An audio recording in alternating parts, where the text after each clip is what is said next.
Welcome students, अस्सलाम वालेकुम। उम्मीद है आप खैरियत से हैं। तो हमारे आज के सेशन का टॉपिक है रेस्पायरेशन। सवाल ये आता है कि व्हाट इज़ रेस्पायरेशन। तो respiration is the process of energy formation. Respiration के अंदर एनर्जी फॉर्म होती है। तो हमने पिछले सेशन में पढ़ा था कि फोटोसिंथेसिस के अंदर भी कुछ यही तरह का प्रोसेस होता है, तो फिर रेस्पायरेशन की क्या ज़रूरत है। फोटोसिंथेसिस के अंदर क्या होता है कि फूड जो है ना वो फॉर्म होता है, एनर्जी फूड के अंदर होती है। इसकी छोटी सी मिसाल ऐसी लेते हैं कि जब हम बाज़ार से बैटरी ख़रीदते हैं या कोई सेल ख़रीदते हैं तो उस सेल के अंदर पहले से चार्ज या करंट स्टोर होता है। तो फोटोसिंथेसिस कुछ इस तरह की बैटरीज बनाने का काम करता है, यानी फूड बनाने का काम करता है जिसके अंदर केमिकल एनर्जी स्टोर होती है। रेस्पायरेशन उस केमिकल एनर्जी को एक्सट्रैक्ट करता है। इसकी छोटी सी मिसाल बोर्ड पे देख लेते हैं कि यहाँ पर कि फूड है, फूड फॉर्म हुआ फोटोसिंथेसिस की वजह से।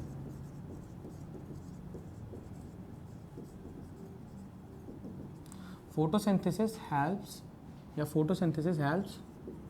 टू फॉर्म फूड बनाने के लिए फोटोसिंथेसिस की ज़रूरत है। लेकिन इस फूड से एक्सट्रैक्ट करनी है हमें एनर्जी। इसके लिए किसकी ज़रूरत है? रेस्पायरेशन की। रेस्पायरेशन एक ऐसा प्रोसेस होता है जो फूड में से एनर्जी को एक्सट्रैक्ट करेगा, एनर्जी को निकालेगा और प्लांट के डिफरेंट प्रोसेसेस के लिए इस्तेमाल करेगा। तो लिविंग ऑर्गेनिजम्स को हर दफ़ा या हर एक लिविंग ऑर्गेनिज़म जो है वो रेस्पायरेशन का प्रोसेस, इवन कि हमारी बॉडी में भी रेस्पायरेशन का प्रोसेस होता है, और कोई लिविंग ऑर्गेनिज़म है तो उसकी बॉडी में भी रेस्पायरेशन का प्रोसेस होता है। तो एक केमिकल इक्वेशन बनती है जो रेस्पायरेशन के प्रोसेस को डिफ़ाइन करेगी। तो सबसे पहले food plus oxygen is equals to carbon dioxide and water and energy.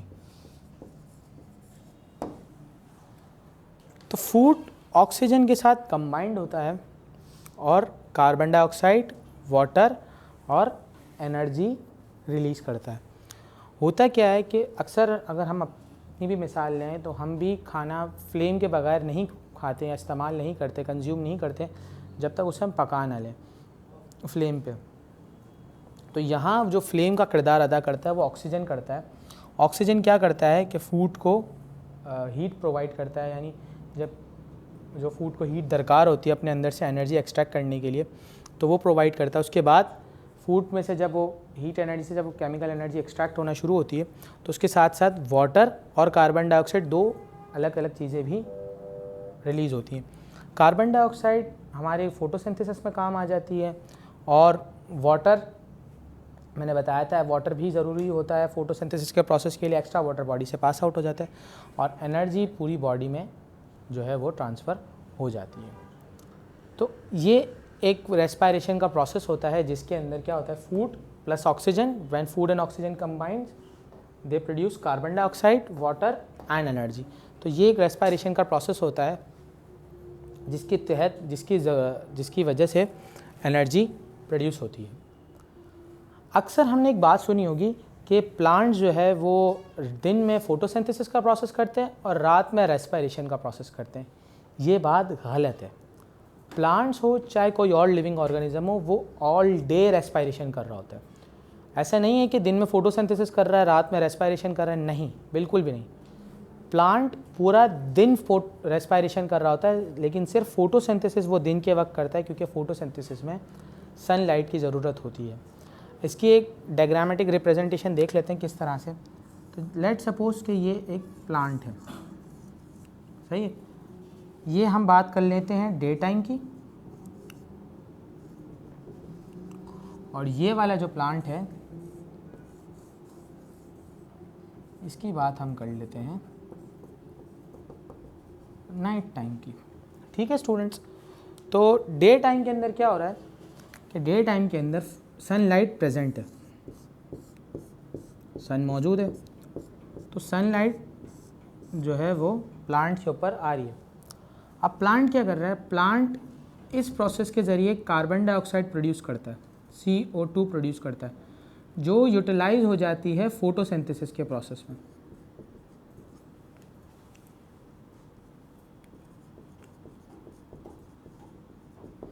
और प्लांट को मज़ीद भी क्योंकि रेस्पिरेशन से जो कार्बन डाइऑक्साइड बनती है वो इनफ नहीं होती, तो प्लांट बाहर से भी कार्बन डाइऑक्साइड एब्जॉर्ब कर रहा होता है। अच्छा, फोटोसिंथेसिस के प्रोसेस की वजह से ऑक्सीजन जो है वो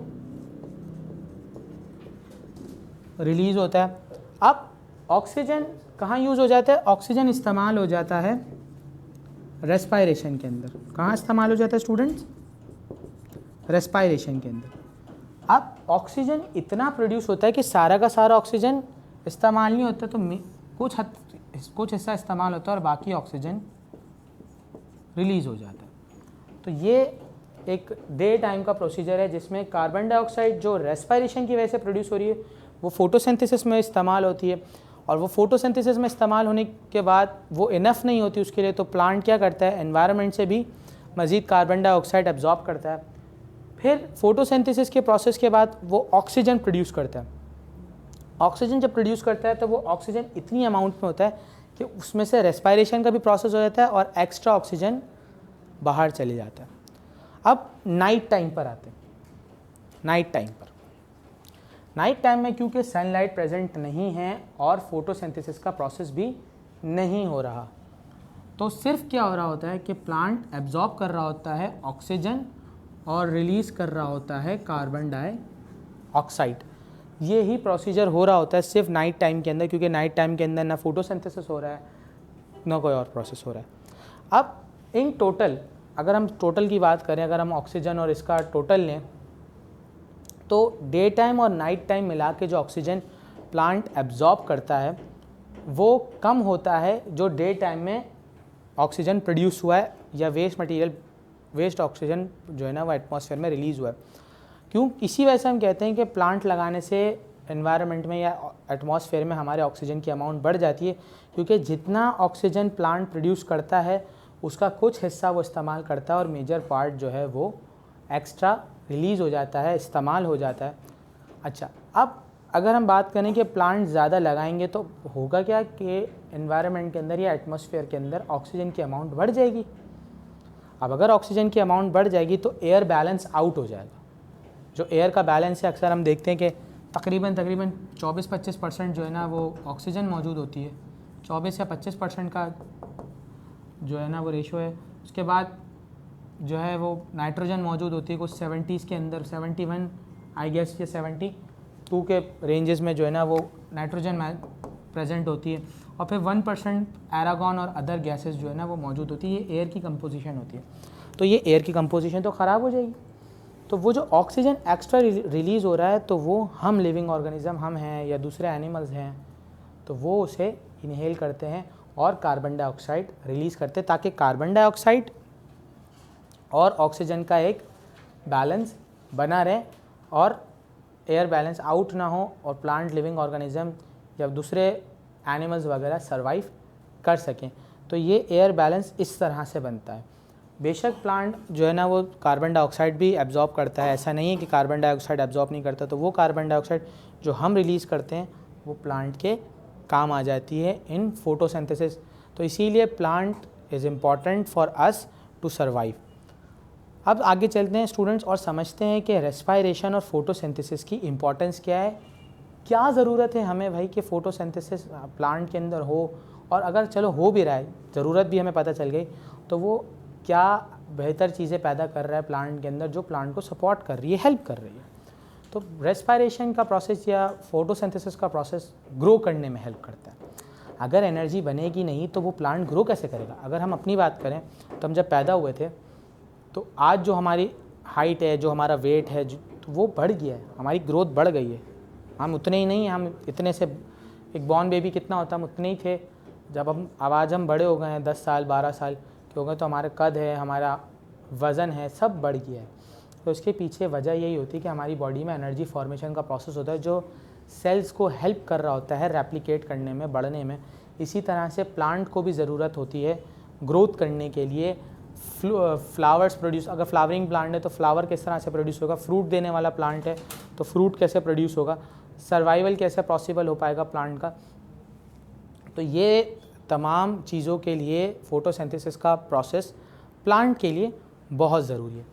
तो आज के सेशन का एक क्विक रिव्यू ले लेते हैं, देख लेते हैं कि हमने आज के सेशन में क्या क्या पढ़ा। हमने आज के सेशन में सबसे पहले बात करी रेस्पायरेशन की। What is respiration? Respiration is the process of energy formation, energy form होने का प्रोसेस है। इसके लिए क्या क्या चीज़ों की ज़रूरत होती है? फूड की ज़रूरत होती है जो किस वजह से बनता है? फोटोसिंथेसिस की वजह से बनता है। ऑक्सीजन भी फोटोसिंथेसिस से हमें मिल जाता है। फिर उसके बाद ये रिलीज़ क्या करता है? कार्बन डाइऑक्साइड जो इस्तेमाल हो जाती है फोटोसिंथेसिस में। वाटर अगर एक्स्ट्रा है तो वो बॉडी से ट्रांसपायर हो जाएगा, ना तो वो भी फोटोसिंथेसिस में इस्तेमाल हो जाता है। और energy to carry out the functions of the body. फिर हमने बात करी कि डे टाइम और नाइट टाइम में रेस्पायरेशन और दूसरी चीज़ों का बैलेंस किस तरह से बना रहता है। डे टाइम के अंदर क्या होता है कि फोटोसिंथेसिस, क्योंकि लाइट मौजूद होती है डे टाइम में, सनलाइट, तो फोटोसिंथेसिस का प्रोसेस हो रहा होता है। फोटोसिंथेसिस का प्रोसेस रेस्पायरेशन की कार्बन डाइऑक्साइड इस्तेमाल करता है और ऑक्सीजन रिलीज़ करता है। तो फोटोसिंथेसिस से जो ऑक्सीजन रिलीज़ होता है वो इतना लार्ज अमाउंट में होता है कि वो एक्स्ट्रा ऑक्सीजन एनवायरनमेंट में चले जाता है और बाकी रेस्पायरेशन के लिए इस्तेमाल हो जाता है। लेकिन अगर नाइट टाइम की अगर मैं बात कर रहा हूँ तो नाइट टाइम में सिर्फ रेस्पायरेशन का प्रोसेस हो रहा होता है। ये बात गलत है कि नाइट टाइम में रेस्पायरेशन होता है, डे टाइम में फोटोसिंथेसिस। रेस्पायरेशन ऑल डे हो रहा होता है, पूरा दिन हो रहा होता है, हर वक्त हो रहा होता है, ऑल द टाइम। तो रात के टाइम पे क्या होता है कि वो ऑक्सीजन एब्जॉर्ब कर रहा होता है प्लांट्स और कार्बन डाइऑक्साइड रिलीज़ कर रहे होते हैं। तो आज के सेशन के अख्ताम की तरफ चलते हैं। मैं उम्मीद करता हूँ कि आज के सेशन में आपने बहुत कुछ सीखा होगा, ये कॉन्सेप्ट्स आपके समझ आए होंगे। तो कीप प्रैक्टिसिंग, अपना बहुत सारा ख्याल रखिएगा। अगले सेशन में आपसे मुलाकात होगी। खुदा हाफिज़।